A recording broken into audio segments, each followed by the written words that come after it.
Good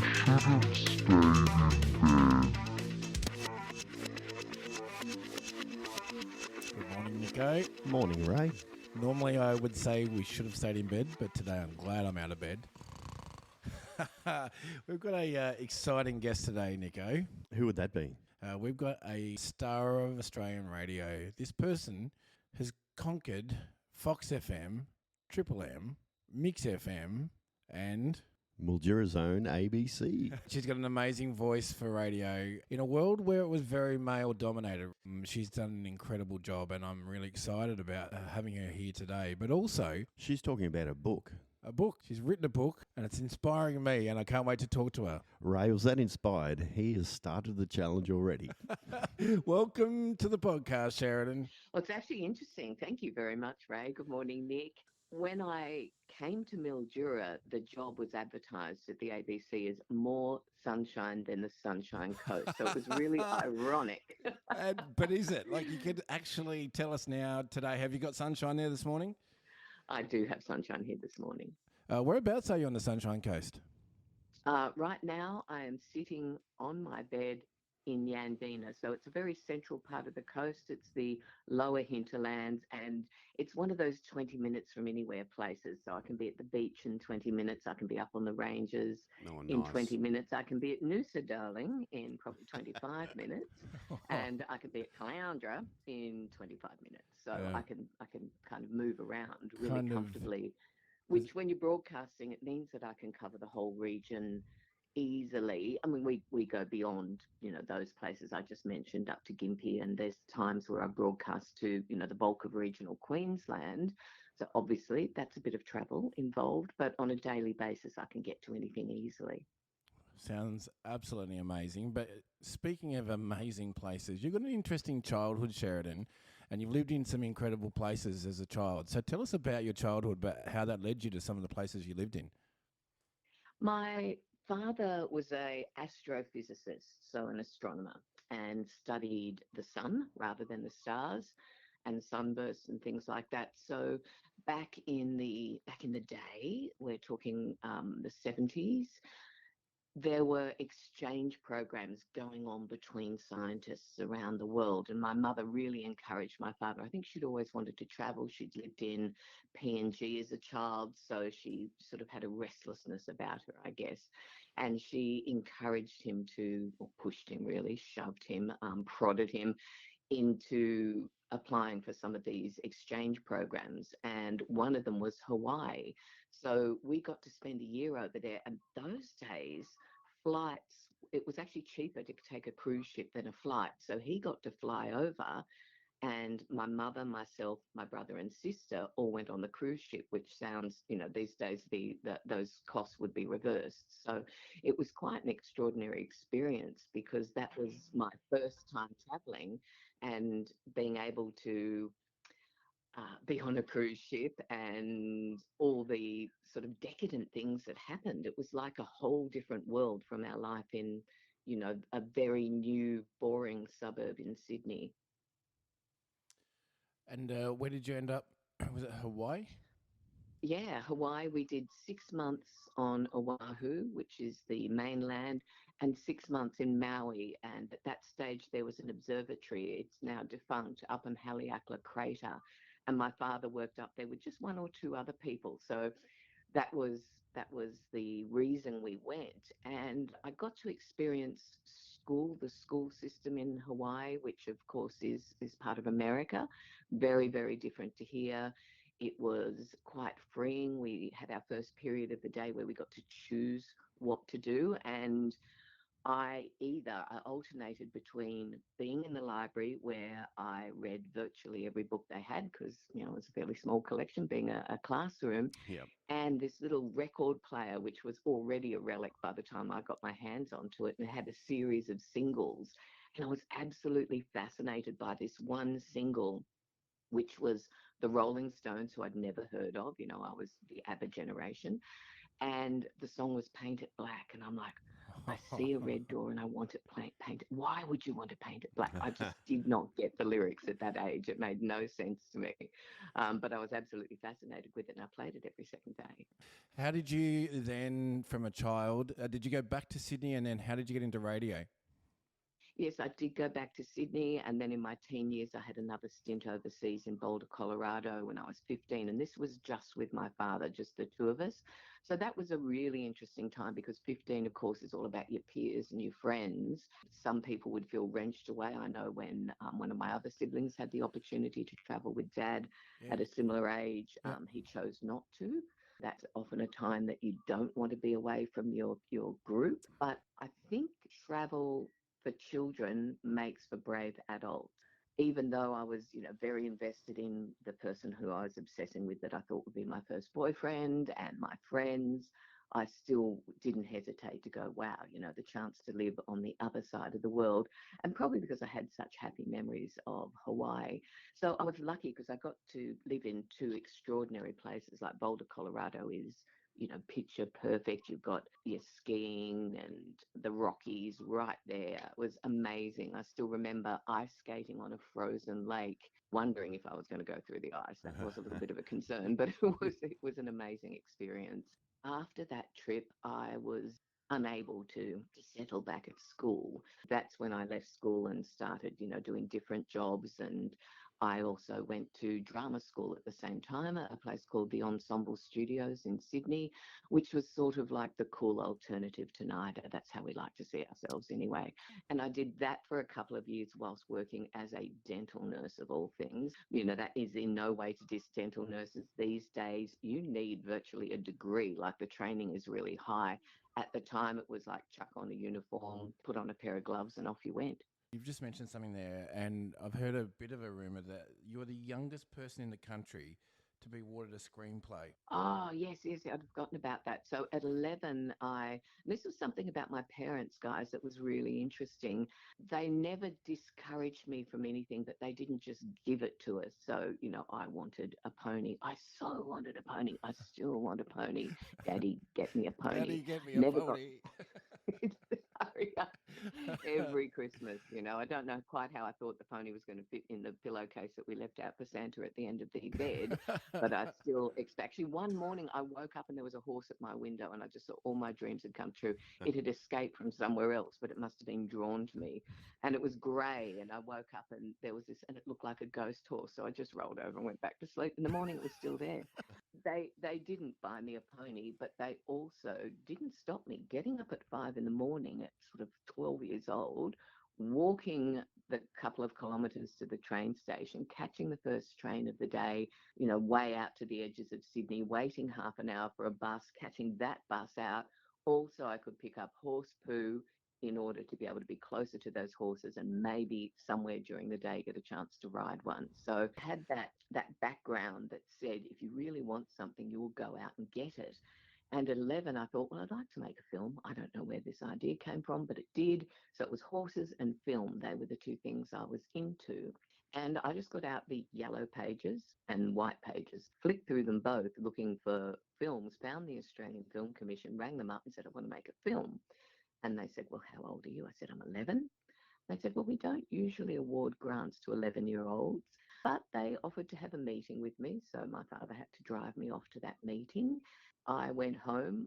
The deadline was really close. I sat up late writing the script and put in the application, and sure enough, got the grant. So it was an experimental film grant. So it was for people who never made a film before or had just missed out on one of the bigger grants. So what they did is they put us into this 12-week course. So it's myself at 11 and everybody else was pretty much 30 plus. So there were people like Brian Brown who'd missed out on a film grant, wanted to be a film director, ended up an actor.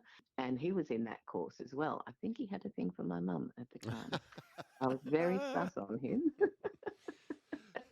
So yeah, that was an amazing experience. So I'm guessing that translates pretty nicely into how you then got into radio.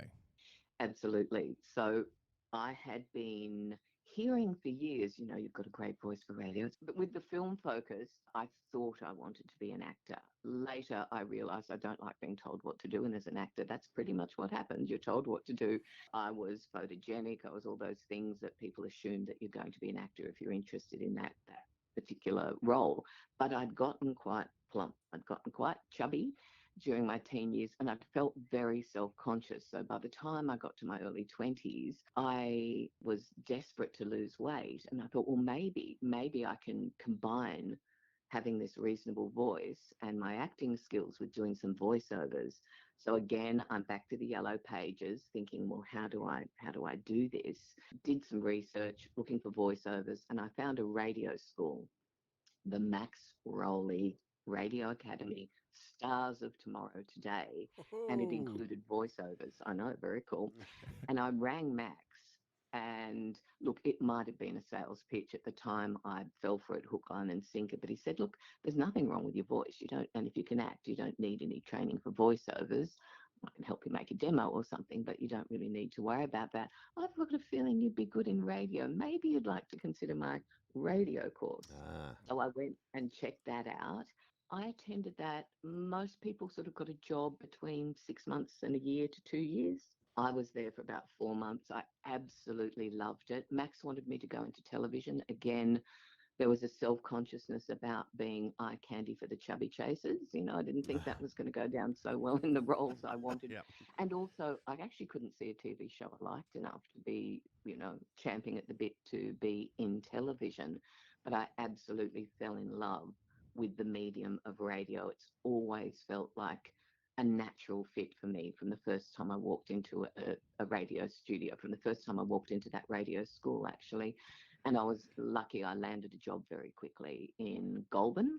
Hits and Memories, 2GN was my first radio job. Funny story about how I got that particular job, because at the time, the only women in commercial radio, so it's a little bit different on the ABC and Triple J, which I think was still Double J. It might have just become Triple J at the time, where you had your female presenters. So we're talking now 1990.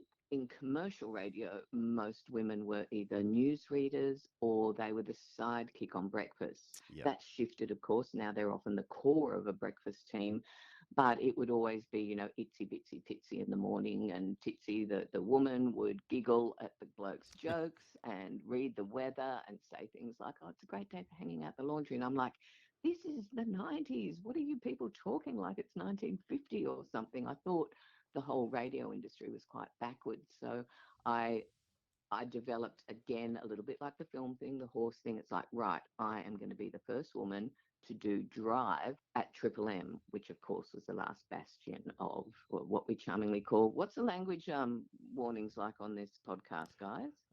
Anything you like. Okay, so it's charmingly called cock rock, that real Yes. hard rock, heavy metal. I didn't know where you were going there, good old Sheridan. Aussie I was rock. bracing myself for any word. That was but, pretty tame, actually. yeah, cock rock wasn't quite where I was expecting you to go. Oh, but guys, I am just warming up. We've got time on our side here. We've got another what?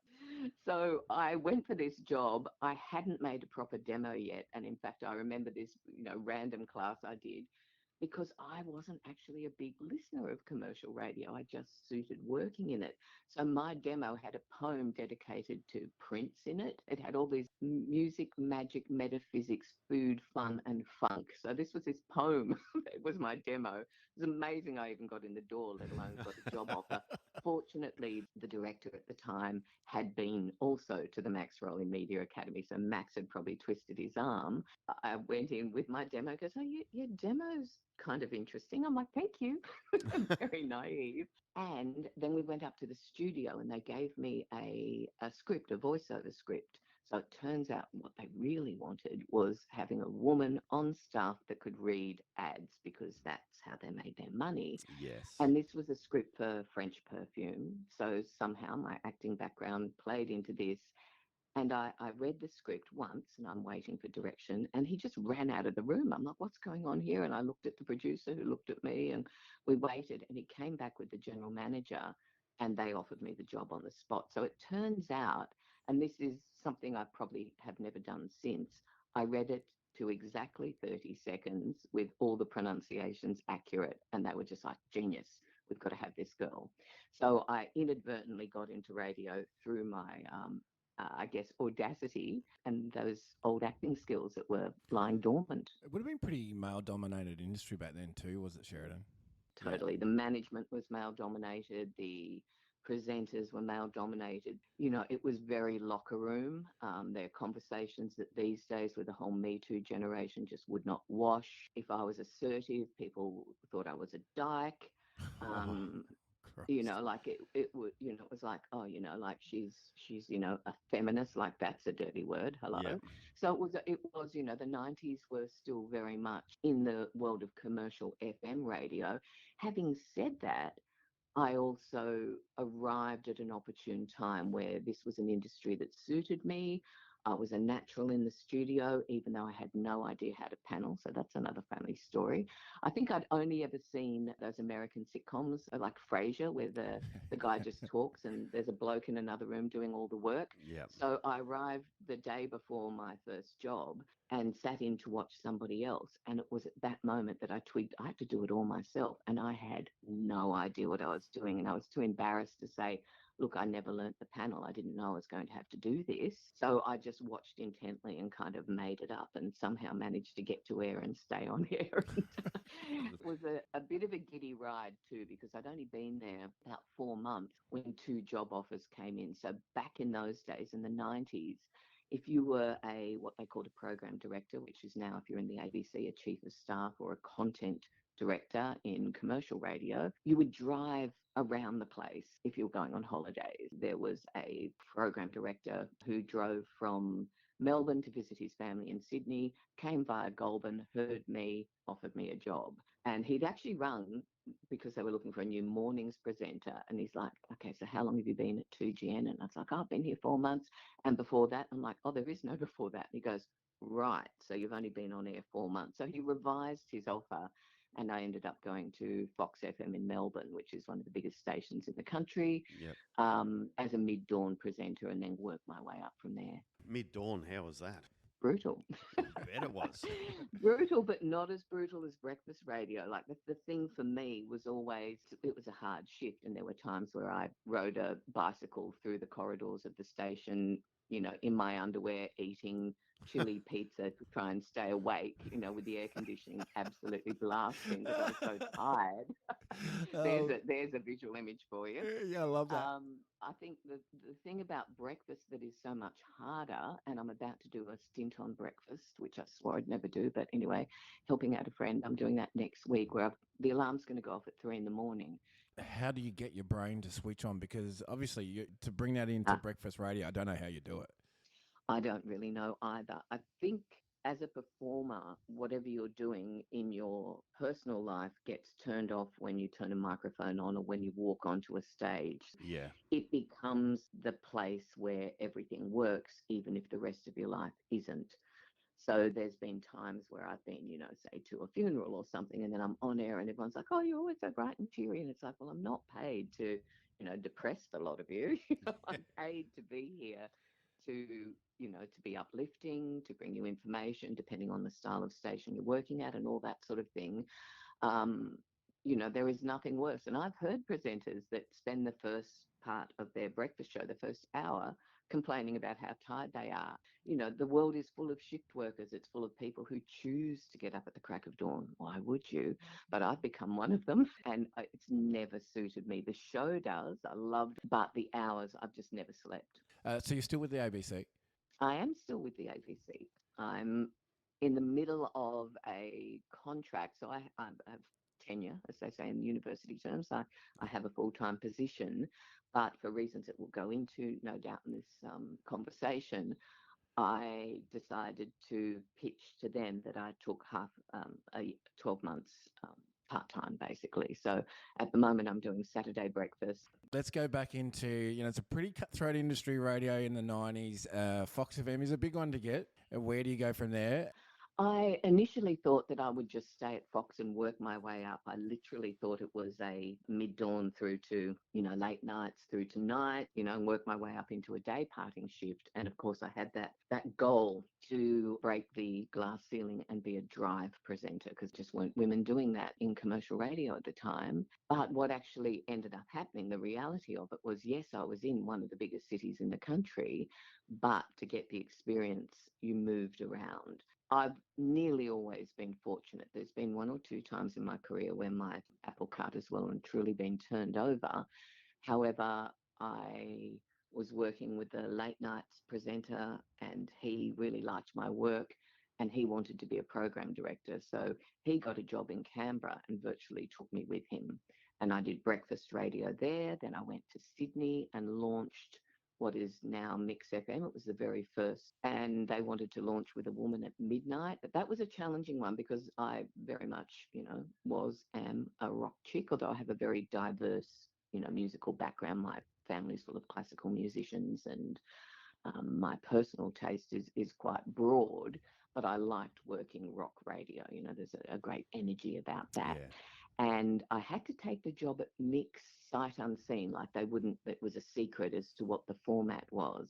And I got there, and look, they're good stations and they've gone on to become something entirely different. But it was Mix artist Michael Bolton, Oh, Whitney Houston, and Mariah Carey. And I was just like, oh my goodness, that kind of soft middle of the road is really not my thing. So I was never going to last there in that particular format. But it was fun to be back in Sydney for a while. From there, I went to Triple M in Brisbane. And from Triple M in Brisbane, I went to Triple M Adelaide and stayed there for a decade.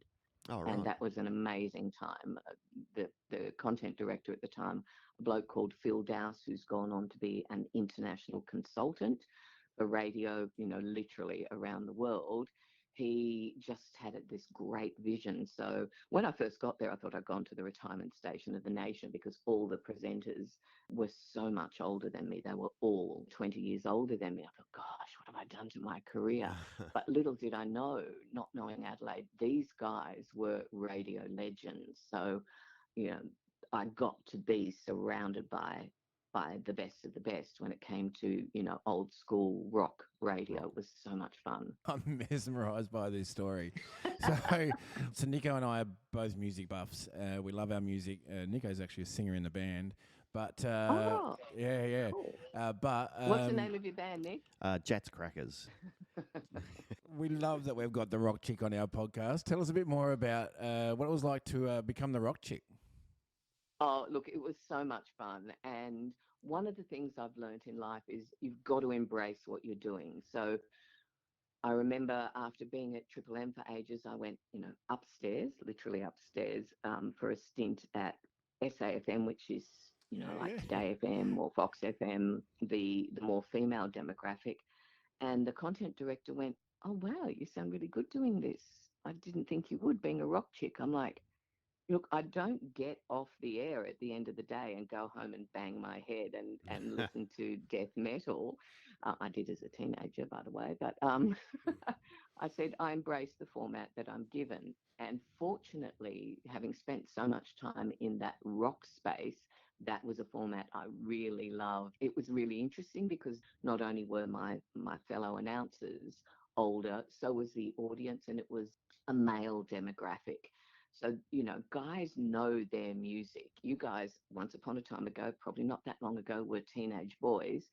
And my memory of teenage boys was guys getting right in, drilling really deep. They knew everything about the band that they were Yeah, into or still the do. genre Yes. that they were into. 100%. So I knew I had to really dig deep and find my own passion within that music. Wasn't hard because it was great, Mm. but also get to know those artists and find out things that my audience didn't know. I had to, do some research and dig deep and find interesting channels to find information because the music was already quite old, and we're talking about, the Beatles, the Rolling Stones, Led Zeppelin, through to your more 90s. And oh God, how much did I love the 90s, that whole, guitar grunge movement, Nirvana, who I Such a met, good by the way. decade, the 90s. Yeah, Amazing. Pearl Jam, like these great artists, and then of course all the great Aussie rock stars. So being in the same town as Jimmy Barnes, Mm, and the last time I'd seen of Barnesy course. was the last stand where I was underage at this gig. All these memories. So I had lots of personal memories because as a young teenager, I would sneak off and go to gigs and get in the door dressed up, trying to look a lot older than you were. Of course, the opposite happens these days as we mature. It's like, oh, really? Yes. You think I'm only 35? Okay. No, not at all. Not at all. We are our age. But at that time, I was into a genre that was older than me, so I was able to recall that and bring that side of my life right to the forefront and bring it to the airwaves. It was so much fun. Do you have a highlight or two from who you've met in that time? Yeah, sure. Probably the interesting thing, because for years people say, who's the biggest star or your favorite ever interview? And this was probably a little bit of a key to why I ended up at the ABC, or I haven't ended, but why my next phase was to be at the ABC. To be honest, the first week in radio, I got to the end of the week, I'd had a blast, and I thought it's a little bit boring though. What a shame I'm not older. And my idea of the ABC is that you had to have a whole heap of life experience. I was only 24, I think, and I didn't actually think I could be at the ABC. I also didn't think I was hip enough. I wasn't one of the cool kids. So I didn't think I could be at Triple J. I liked, rock music. That was the 70s when Mm, all my friends were into dance and Yeah. heading into the 90s. So it didn't occur to me that perhaps I could work for the ABC. So I carved this career out in commercial radio, no regrets. However, my all-time favorite interview in breakfast commercial radio was Barry Humphries, who was Oh, right. extraordinary.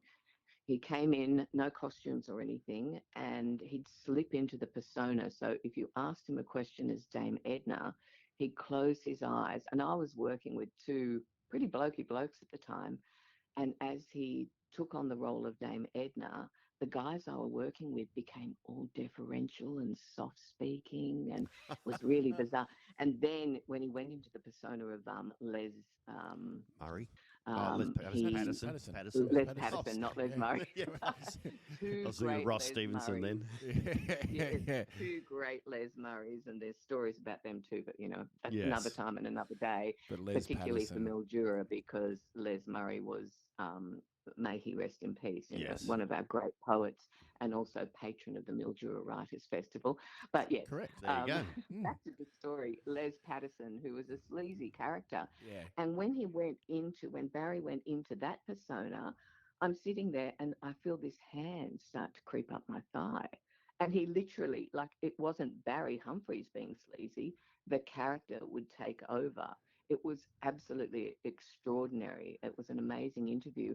And the other moment that I think was a bit of a key to perhaps where my life would go next, one of my favourite moments when I was at Triple M Adelaide, I was remembering I said something on air. It was a song I played, and I talked about very briefly, because you kind of have to squeeze your chats into 30 to 45 seconds in Mm. between promoting Itsy Bitsy Titsy in the morning and the best of the Yeah. 70s, 80s, and today's, or 80s, 90s, and today's, blah, blah.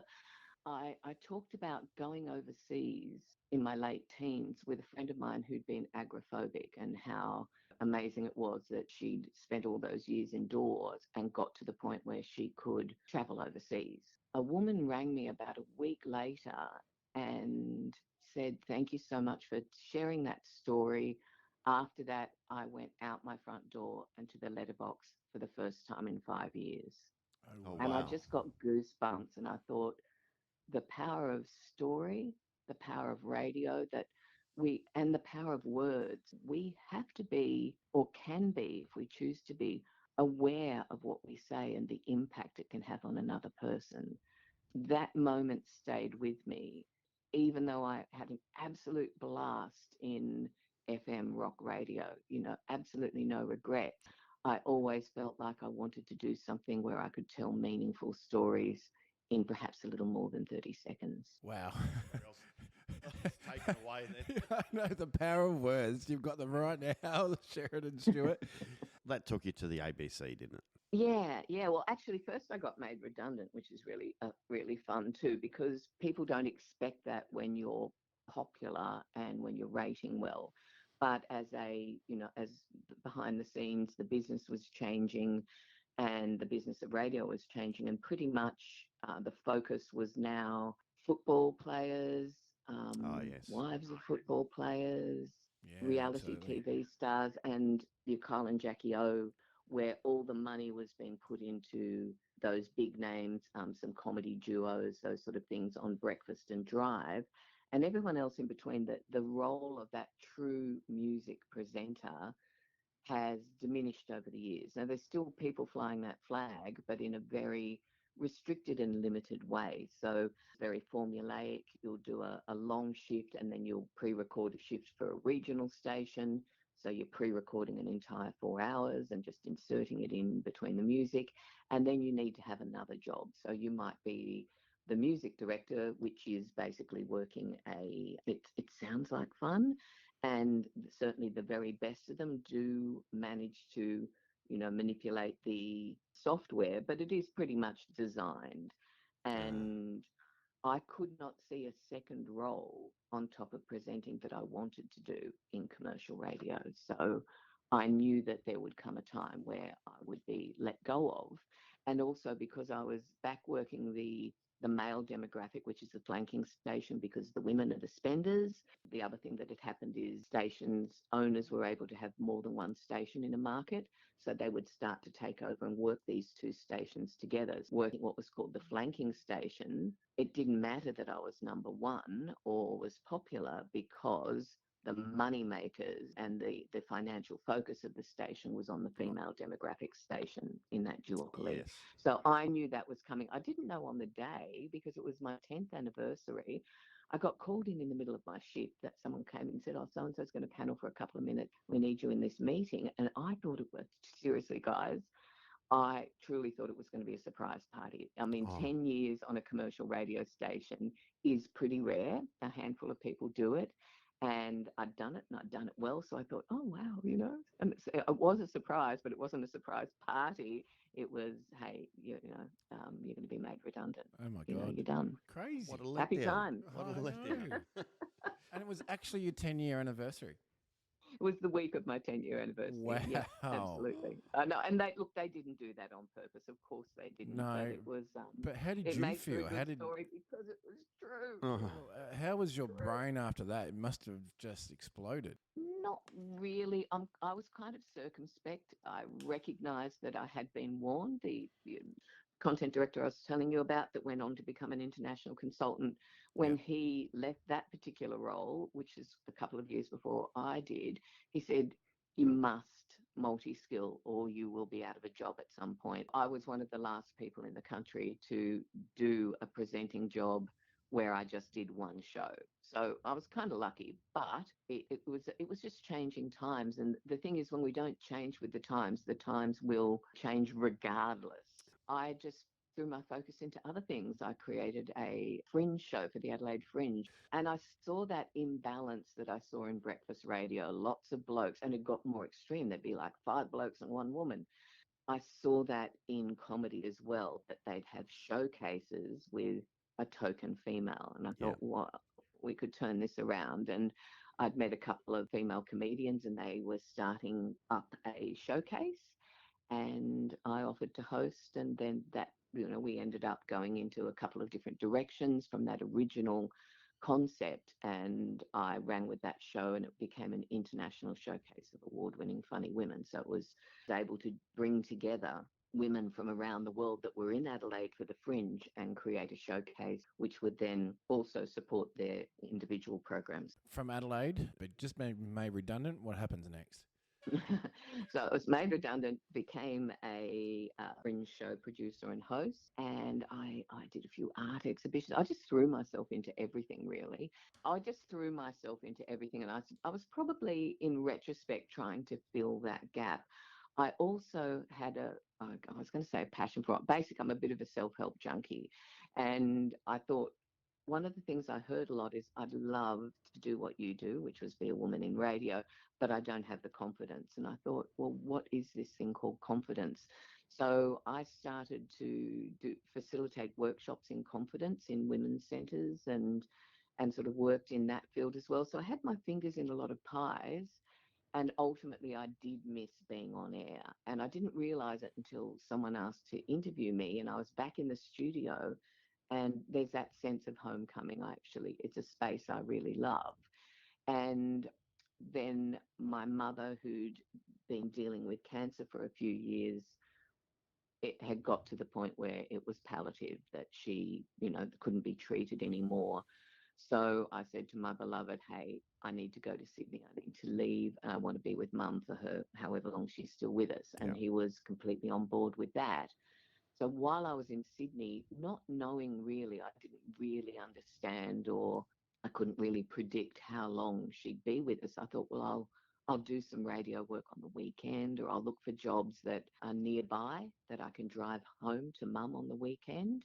And a friend of mine sent me a link to a job at the ABC. And I thought, maybe now that I'm a grown up, I could work at the ABC.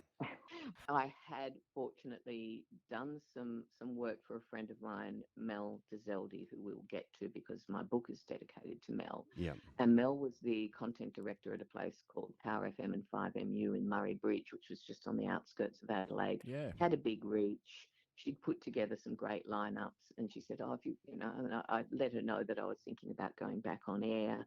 I was wondering where I'd be a good fit these days." And she asked if I wanted to do some weekend shifts. And I said, look, I would like to, but I'd prefer that they were interview shifts, not just music shifts. And she said, yeah, you can create your own things. I did local gardening and produce and a whole heap of things.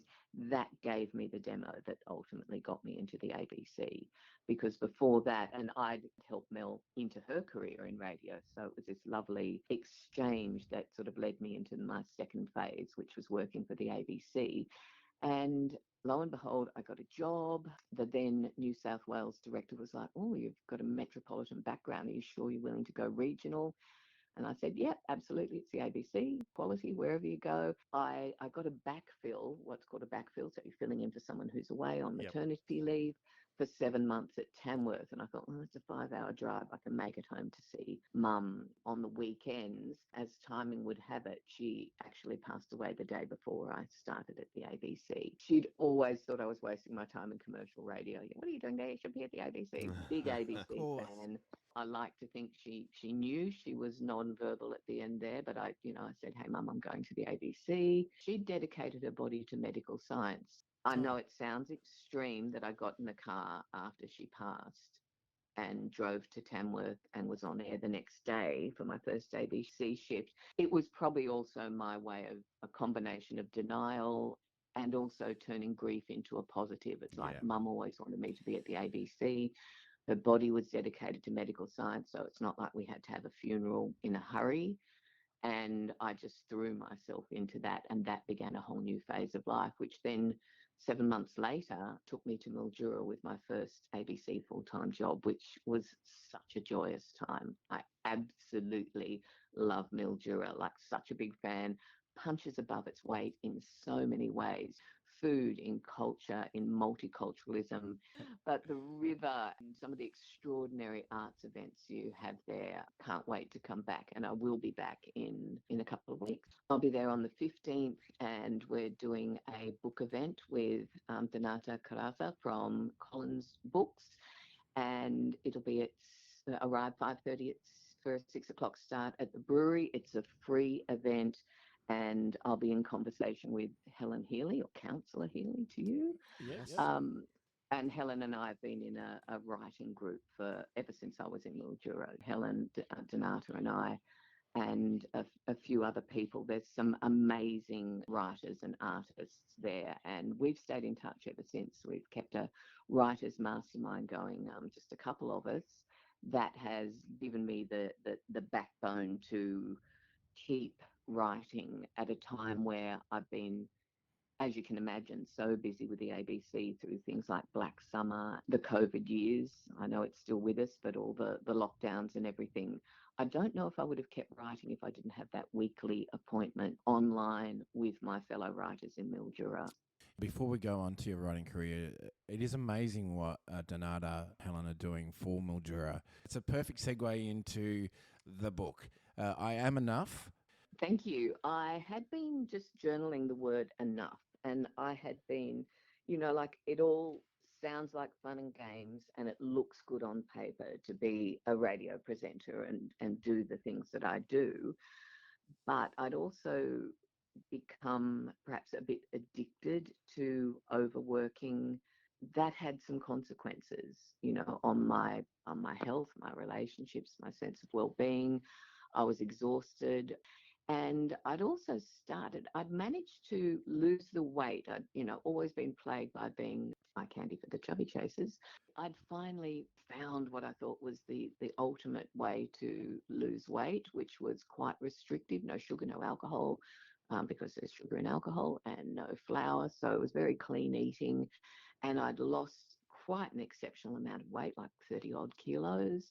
And better still, I'd kept it off for 4 years, and it was starting to creep back on. I'd also had a small inheritance come through, relatively small in the greater scheme of things, life changing, but relatively small, life changing because I didn't have any money. And I thought, I've got to do something important with this. And I'd written a journal entry, and I looked at this one-page journal entry and thought, that's actually a book. I've been writing this word enough.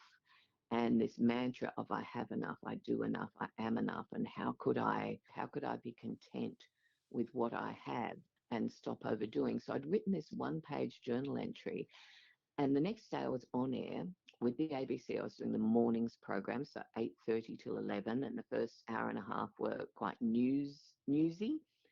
And then we'd go into the more what we traditionally call a magazine format. So the fun stuff, the lifestyle stuff, the human interest stories. And it was a Monday, and I finished the program with Mindful Mondays. And I was interviewing a author who had written a book on mindfulness. It was the last interview of the show. So I'd taken the studio off air, and the next person was getting ready to do their thing. And this author was friends with one of my colleagues, and she said, "Oh, I hear you're a writer as well." And I, told her a bit about the book I'd started writing in Mildura, in fact. And we were chatting a bit. I said, "But last night I wrote this journal entry, and I think there's a book in it." And when I told her about this contemplation of I have enough, I do enough, I am enough, she was like, "You must pitch that, and pitch it straight away." I'm like, "I've only got one page, I can't pitch it." And she said, "Yes, you can, and this is who you should pitch it to." And she mentioned one of the imprints of a publishing house in London called Quarto. They publish internationally. It's like, wow. And I went home and I thought about it, and I did pitch it to Quarto. I also pitched it to two other publishing houses who don't take unsolicited work. And lo and behold, all three of them got back to me. So I knew I was onto something good. And I did end up going with Quarto, largely because they're international, but also the woman that was working there at the time responded so quickly. Like, I'd sent it off, went, made a coffee, came back, and there's a response. And I'm expecting it to be one of those "I'm sorry, we are not taking unsolicited work at this time. Thank you for your kind inquiry, bugger off." But instead it was, and I will never forget the words she said. She said, "Sheridan, I had a million things to do today, but when I saw the title and concept of your book, I had to stop and read your work. I absolutely loved it. Do you have more? Can we talk?" Wow. That's incredible. It was beautiful. It was just beautiful. So it's the old story of an overnight success is actually 30 years in the making type And you thing. sit there and go, Always is. maybe I am enough. Maybe I am enough. Yeah. And now, of course, that I'm at the point where I'm promoting the book and talking about it all the time, I'm really having to walk my talk, because I'm back immersed in those concepts, and I'm literally starting another 90-day challenge today, 90 days of autumn, because that 90-day period, what had happened is obviously complaining bitterly about my growing girth and the fact I couldn't suddenly, everything, I hadn't noticed the weight creeping as much as you'd think because I live in a place where you float around in beachwear and floaty, stretchy, and then suddenly nothing fitted is what it felt like. When I look back, I'd actually been ignoring parts of my wardrobe, anything that was a bit structured or was getting snug. Instead of seeing that as a sign, I just, didn't wear them. I just wore the comfy things. And then one day, it literally felt like overnight, nothing fitted. I was spilling out of my bras like a porn star, like nothing was working. At the same time, I was a little bit financially worried as well that this amazing inheritance was starting to dwindle. And my husband, now this was a big risk on his behalf, this could have ended very differently. He said, maybe you should look at how much you're eating in cafes and restaurants. You eat out a lot. And I was like, obviously felt defensive and steam was coming out of my ears. And I'm like, right. But there was part of me that just went, just listen, this guy knows you probably better than anyone else. And he suggested, he said, why don't you look back over the last 3 months at your bank statements and just see where your money's going? And of course, I would say, you look at your bank statements. Yeah. You stop this and you stop that. But I didn't. I sat down, I did that forensic look and literally put things in different categories of what was spending and saw, of course, the essentials, the mortgages, all the things you have to spend. Yes, there was quite a lot of money going into cafes and restaurants and coffee, just coffee, every time you step out. And, How good's you coffee know, though? oh, so good, so good. Oh my God. And some of the baristas you have in Mildura can't wait. Yes. Um, True. but I also saw some other things that were going on. It was COVID. So going to a cafe or restaurant, my excuse was there's not much else you could do. You could sit down, take your mask off, eat with a friend. But I saw that I was also, any occasion, sending friends flowers from all around the place, just feeling generous. And every time a charity shook their tin or I'd donate, and it was just a little uncontrolled. It's not that they weren't nice things. It's that they were coming from a place of mindlessness rather than mindfulness. Then I also saw the spend, and this I think was really common during COVID and often to a good effect, where people were doing online courses and workshops. The difference was, for me to buy something like that, I was also working longer and harder than ever and in isolation. So we'd be the only people in the radio station, myself and my producer. We were handling the whole thing, and it was a very exhausting time. And there I am on air encouraging other people to use their time wisely and do some online workshops, and all these great things are happening. So, of course, I start buying them, but I had no time to do them. So, and the most extreme was this podcasting course, $999. And you had to do it within a time frame. And the time frame, was running out. So I wrote to them. And I thought, this person will understand. This is what I've been through. I've been broadcasting through Black Summer and now COVID, and I do not have time to create a podcast at the moment. And one of her minions wrote back saying, oh, sorry, we can't extend the deal, but for just $89.99 a month, you can join our whatever. And I just saw, Red. well, there was that, but I also saw something sort of insidious about putting money first over someone genuinely reaching out, saying, I can't do this at the moment. Can I have an extension? And it was so dismissive and so salesy. And it was like, right, I need to perhaps look at my time, my money, and my energy and how I'm using it and do things differently. So I decided I'd just look back 90 days, I'd look forward 90 days and create a 90-day challenge. So I chose 90 days, and I chose 3 really simple challenges for myself. One was no cafes and restaurants for 90 days, not even a cup of coffee out. Number 2 was no non-essential spending, so no more podcast courses. And 3 was to go home from work on time. So you can probably guess which one I failed at. Can you? I'm going to go with coffee. No, actually, I reckon I'll be going home early from work. Could not fit my job as I was doing it. I'm not saying that it's not possible, but for me and who I am and how driven I am and the way I was working, I could not go home on time on a regular basis. It was a really big challenge. And it wasn't about never ever going, it was just 90 days. And I wanted to see what it was like to make and take my own lunch, take a thermos of coffee if you had to, and lean into what I already had, the clothes, the ones I could still fit, the art supplies I had. I mean, since I've been at the ABC, I've done hardly any art at all. Most people, even if they're on a limited income, we still tend to have more than we need. We have more clothes than we can wear. We have Yeah. more books than we can read. All of that More sort of thing. records So than I we can listen decided, to. well, there is that, you know. That's not a bad thing. Like the whole Maria Kondo thing, though, I do not Yeah. agree with the, only own 30 books and 30 records. It's like, hell no, lady, Oh, you're hell talking no. to the wrong person Yeah. now. It's not going to happen. Those two I really succeeded at, and I journaled it. I charted what I was doing. And what really emerged was some of the reasons why I was so driven, what had happened in my life or in that combination of personality type with career choice, with what was going on in the world around us, the advertising, this constant push to have more, to do more, to be more.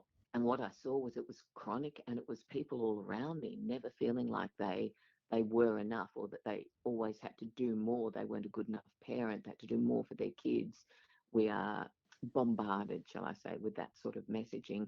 And even the kind of cheesy and sometimes inspiring, but often really hard to achieve motivational stuff. You buy the book that tells you your life's going to be perfect in, 30 days flat, or you just follow this simple formula and you're going to be rich as buggery. And I just thought if any of that stuff worked, I tell you what, by now I would be, Yeah. some sort of supermodel sized person with $1 zillion in the bank, floating around on my yacht or whatever. Like if that worked, we wouldn't see so many people unhappy. And if if we felt like we were enough, maybe that could begin to shift. And what is enough? So it was a really interesting 90 days. One subject that's come up so much through this podcast, and I can only imagine why when you're in the media, but is around body image. Do you want to talk to us about how you've handled that? Yeah, well, probably the interesting thing is I probably would not have gone into radio if I wasn't self-conscious about my weight. And yet that has been the greatest gift of my life, as far as a career goes and as far as finding meaningful work and something that I'm suited to. They say, and I don't know who said it, I wish I knew who I was quoting, but I'd like to take it on as my own. But I did hear it somewhere that success is when you match your vision, what you really want for yourself, with what the world needs from you. And that sweet spot is where you should be working or should be focusing your time. And so I feel very fortunate that I found that. I wouldn't have found it without feeling self-conscious about my weight. And I, of course, look back and now we're going through this lovely sort of time in the media. And as much as you can worry about people binge watching things like Netflix, if you look at the way they're casting these days, people of all different sizes and ethnicities and ages, there are Yeah. actors, particularly in some of these streaming services, that are not doing the Botox facelift, which is now also, so this is really interesting time we find ourselves in where the everyday person who can't afford it is spending a fortune trying to look a different age. And if not age, you're seeing young people. I saw these two girls walking out of a injectables place the other day, clutching ice cubes to their lips that were all puffy.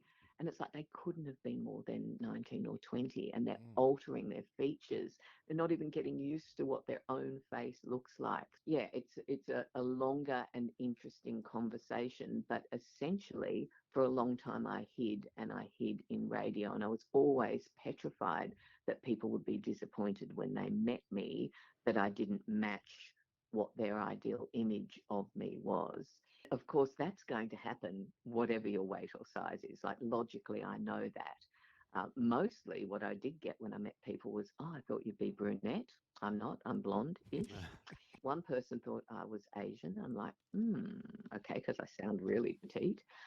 So like all these, cliches that come about, and working in an industry where it then became, even within that industry, about how people look and reality TV. And you think of, some of the people who've gone on to really be in our face, and they're not always the most talented. So it's been an interesting thing. It's been a lifelong thing. And the couple of times I have gotten quite slender, the one time that lasted the 4 years, the more recent, and before that lasted about 4 minutes, what amazed me was that I didn't feel that different. It's like, oh my goodness, I am me at any size, whether I'm Yeah, a size exactly. 8 or a size Yeah. 18. I am me at any age, whether I'm 24, 44, one day I'll be 64, and then I'll be 84, whatever. It's actually all me. We are who we are, and we can try and disguise it. We can try and hide from it. What really matters is what you do with your time on this planet.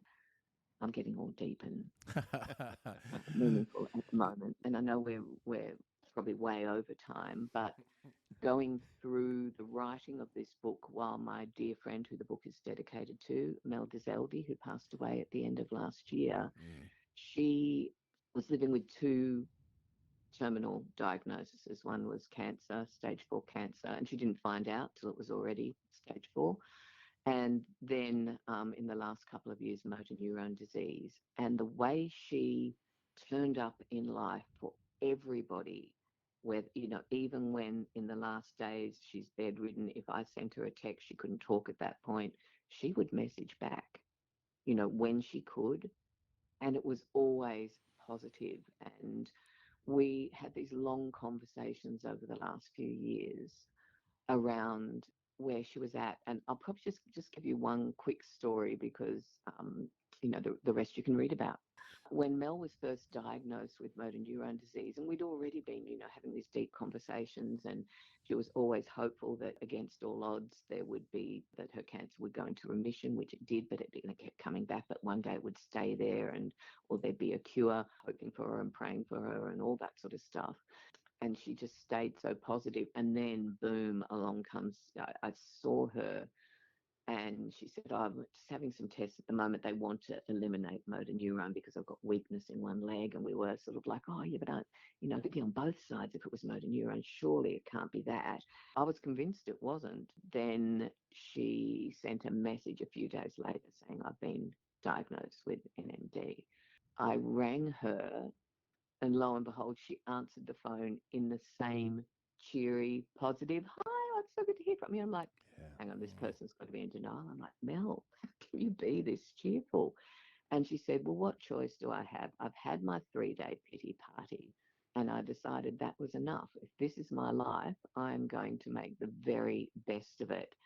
And she really, really did. She actually lived that mantra in a way that was full of integrity. Of course, there were times, and there were those incredible personal times that only she and her husband would know about, which the rest of us can only imagine.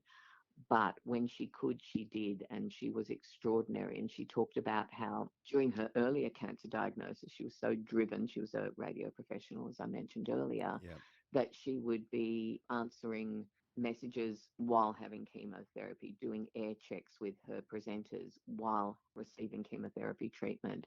When she was diagnosed with NMD, she decided to surrender and really have that time that many of us dream about. And she said, I've always dreamt about having time that was genuinely contemplative, that was genuinely just for me to turn inwards and really contemplate what life was all about.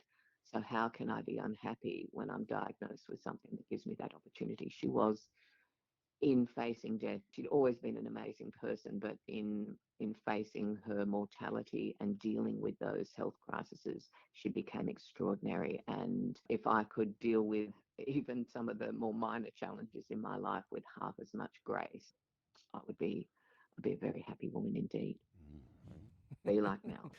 Nick and I have both got about 100 questions. We probably have not got Really? even So you're going to get close to Sheridan some Stewart of them. part 2? Yeah. I reckon we say this a couple of times on the podcast. We need to do another podcast. We're definitely going to have to do another Sheridan Stewart podcast because your story's absolutely incredible. You actually need to write another book because some of the things that you've done, your career is absolutely inspiring. I think Nico and I are both going to do 90-day challenges from today because I don't know about that. I know Come I on. am. You can choose your own 90-day challenge and you can have coffee. So, because people keep saying, oh, so we'll have to catch up and, oh, no, I'll bring a coffee. It's like, no, that 90-day challenge is over. I am, I'm with perhaps a little more consciousness about how much I spend and how often I do those things. I still do them again. The 90-day challenge is not so much about restriction and don't do this and don't do that. It's about pressing pause on some of our habits so that we can contemplate how we want to be as opposed to how we are Yeah. doing life just out of habit and just out of not even thinking about it. Just press pause on whatever it is that you think might make a change.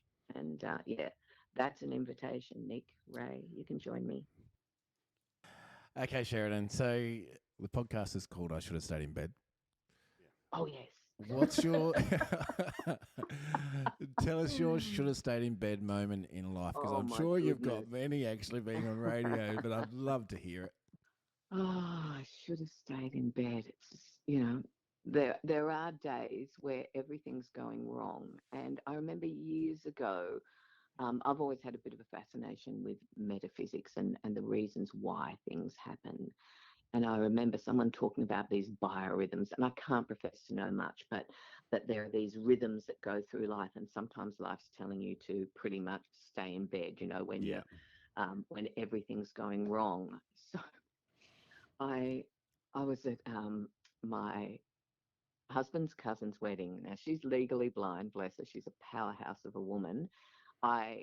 The accommodation we were in, I was so worried she was going to fall over. There were tree roots everywhere. It was just poorly designed for anybody, let alone somebody who's legally blind. We're getting ready for the wedding, and everyone had gone to do something except me. And I thought, well, I better, have my healthy salad. And I was running to get this salad, tripped over, sprained both ankles. Oh, no. The accommodation people, when I asked for some ice, they bought a cup with 2 ice cubes in it. It's like, have you got any crutches? Have you got any bandages that I can brace? And not just one ankle, but both ankles. And we had to get to the weddings. No, they had nothing. Like, talk about duty of care. And everything went wrong. I got home. I flew back. I had these 2 sprained ankles. I'd gone to the hospital in Cairns, which was near the wedding, got some crutches. And they're like, yeah, they're really bad sprains. Shame you didn't break them because we could put a cast. That hurts less. But, they're just buggered. So I get on the plane. Now that the flight, they get you up and down in some sort of elevator on a stick thing. Yeah. But once I got to, I'm there with my bag and I'm off the plane and I'm getting the bags off the carousel and I'm like, can someone help me? There was no one legally in the airport allowed to carry my bags to the shuttle bus. So I'm trying with crutches, 2 sprained ankles to get my baggage out of there. I finally get home, hobble home, get off the shuttle bus into a taxi. The taxi driver was a little more amenable. And I get in and the electricity had gone off while I was away. It's summer in Queensland and the whole fridge, which I had just stocked with fresh, meats and all sorts of things in the freezer, had gone off while I was away. It was putrid. It was disgusting with 2 sprained ankles. I should have stayed in bed, guys. You should have stayed in bed for a week. In bed that day. I also should have learned that sometimes you need help. You don't have to do everything on your own. I get out of bed every day because I can, and Mel taught me that too. Do what you can while you can. It's an educated guess that you two would be like that for each other because, why else would you get together every week and talk to random strangers about their life, and the reasons why they get out of bed? There will come a time for each of us. None of us like to think about it, but there will come a time for each of us where we will not wake up. So let's not blow it while we've got it. Sheridan Stewart, you are enough. You are bloody amazing. I'll tell you what. I might say, but thank you. There's not too many people who can just mesmerize you for as long as you just have it. And you look at the time and go, shit, that went quick. We are definitely going to have to do another one with you. Thank you so much for sharing the morning with us. We look forward to catching up at the book signing. Absolute pleasure. And look, I just wanted to add that if I could indulge you for another 30 seconds, everyone's life is extraordinary. Like working at the ABC, it doesn't matter who I talk to. Oh, no, maybe you should talk to someone else about it. And if I can coax them into talking, everyone has an extraordinary story, and each of us can make the best out of life. And I have, and anyone who reads this book will get to know me far better than they ever wanted to. I have those hard times. We all do. And so do the celebrities and the glossy people. That is a veneer underneath it. We're all living complex, difficult, and beautiful lives. Thanks so much, guys. Before you go, I listen to books while I'm at work. Now, I've listened to yours, and I'd like to know why you didn't narrate it. Oh, Nick. And can you hurry up and do it? Aren't we out of time? Guys? Look, the short story is it was a time issue. During the time between getting the publishing deal and being published, the publishing house had a change of CEOs, some staff changes, and that meant the editing of the book happened a lot later than it was originally meant to. And the way that particular publishing house works, we were up against deadlines. To bring that in on time was challenging enough. It really was. And it was fantastic, but it was challenging. They were great to work with, that beautiful paradox of life. And then when it came to recording, they're like, we can get this done in London. We've got this great voice artist. And I'm like, yeah, but that's just weird. I'm with the ABC. I'm a voice artist as well. I tried to rush through a recording and there just wasn't enough time. I wasn't match fit at a long format. I can talk underwater, as you can hear, but to read immaculately and to read word perfectly, even with your own writing. So there were too many things up against it to do a good job. And it's like, it's enough that I've written the book. I have to let this bit go.